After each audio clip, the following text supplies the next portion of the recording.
Hello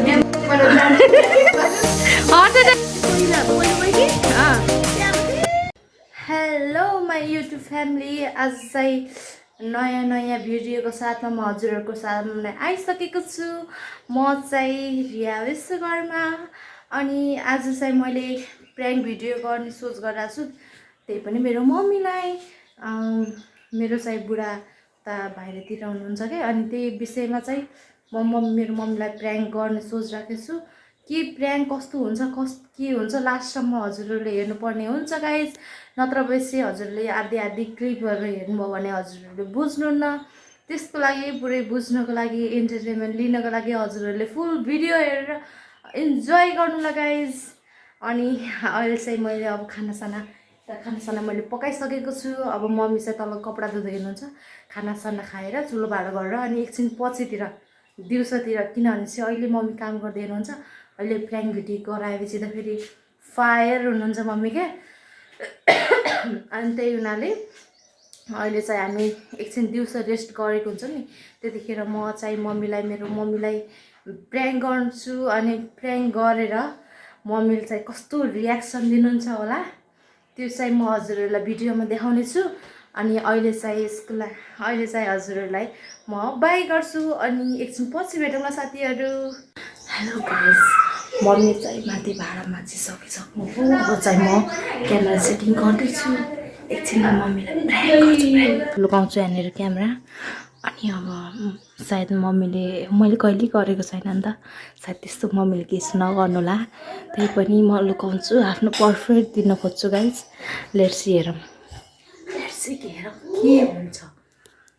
camera setting गर्दा पसिना आइसक्यो, पङ्खा पनि बिग्रेछ गाइज। यहाँको त कस्तो कहाँ रहने होला, म त तनाव भइसक्यो यार, मिल्दै छैन। हेर्नु न कहिले यस्तो गाह्रो भएको छ, त्यही पनि I will try my best.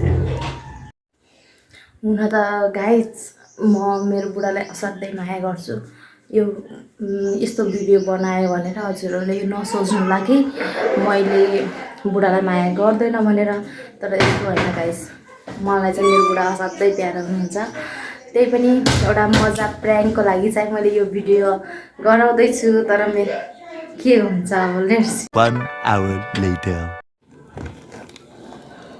भर्खर मिलाए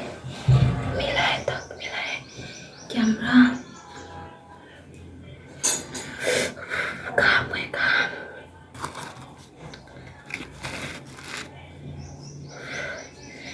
हाई गाइस, आज मैले अब क्यामेरा सेटिङ गरिसकेको छु। भयो कि भएन त्यो थाहा छैन, तर मैले आफ्नो पुरै 100% नै दिएको छु। अब चाहिँ म एकछिनमा मम्मीलाई बोलाउँछु ल, क्यामेरा सेटिङ भइकन मम्मीलाई बोलाउँछु गाइस। मम्मी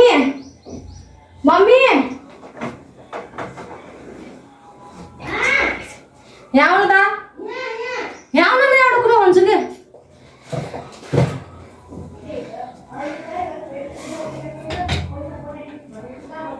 छिटो आउनु त।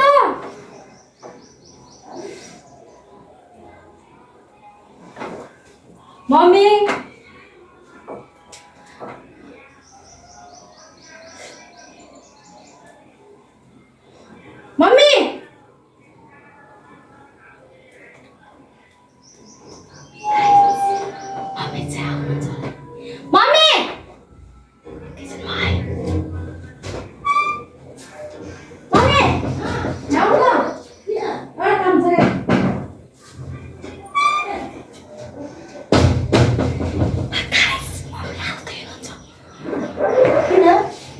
एउटा कुरा भन्छु कि तपाईँलाई,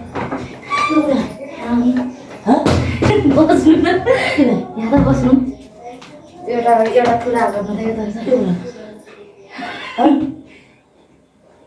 कुरा हुन्छ, कसैले नहुनु खै, प्रमिस गर्नु नागे मम्मी प्लिज भन नानी। टाढो ठाउँको जयहरू नभन्दा ऊ छ नि, एउटा कुरा भन्नु, मलाई गाली पनि नगर्नुलाई नहान्नु ला। एउटा मान्छे थियो नि, केटा मान्छे, त्यसले के त्यो म त्योसँग तपाईँले जय गएको थिएँ 1 महिनापछिदेखि, त्यससँग बोल्थेँ कि फोन गर्थेँ। अनि त्यो केटा मान्छे के अलि धनी छ के त्यो बेला के भन्थ्यो आफ्नो बुढालाई छाड्दै मसँग बिहा गर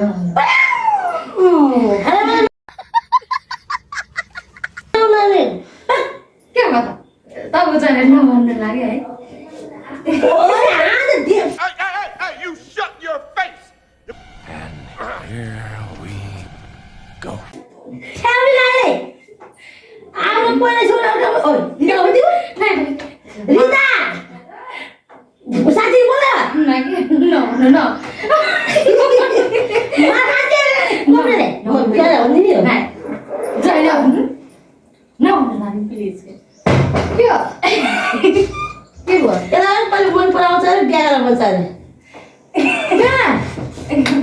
यहाँ बास गरेको हो कि रक्सी खाइ एकपल्ट के रक्सी गर्नु आएको छ मम्मी मैले रक्सी खाएको त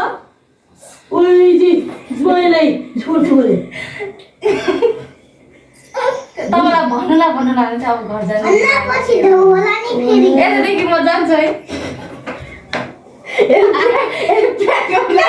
मोबाइल खोइ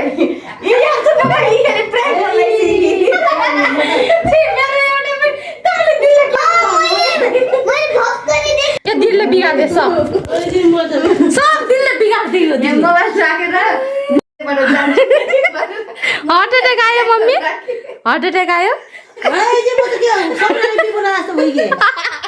यत्रो मेहनत फेल भयो दिललाई पछि बोलाउन भनेको मम्मीले सब फेल गरिदिनु भयो छोरीलाई पहिलो गयो कि त्यहाँपछि लोताली लोताली मार्के म पनि त्यसरी मार्ने त्यसै गरेर हो मम्मी तपाईँलाई जयको माया लाग्छ कि मलाई जयको माया लाग्छ मलाई कोही माया लाग्दैन हो अनि किन मेरो जय सिधा हुन्छ बिचरा अनि कमाउन कति टाढा जानु भएको दुःख कष्ट गर्नु तेरो लागि त चाहिँ अनि म त्यस्तो भन्ने मलाई प्रेम गर्ने मम्मी मैले तपाईँलाई कहिले प्र्याङ्क गरेको थिएँ कि नै तपाईँले बताउनु भएको थियो कि नै नाइ नाइ म त बेहोस हुँ जस्तो भइगयो त हो र म त साँच्ची हो कि बोलायो कि हाँसु कि रुँ कि के भयो मलाई त टेन्सन भइगयो चिन्ता नगर्नु रियलमा यस्तो कहिले हुँदैन गर्ने पनि होइन गरे पनि मार्ने मैले बेसी हो र अनि हो हो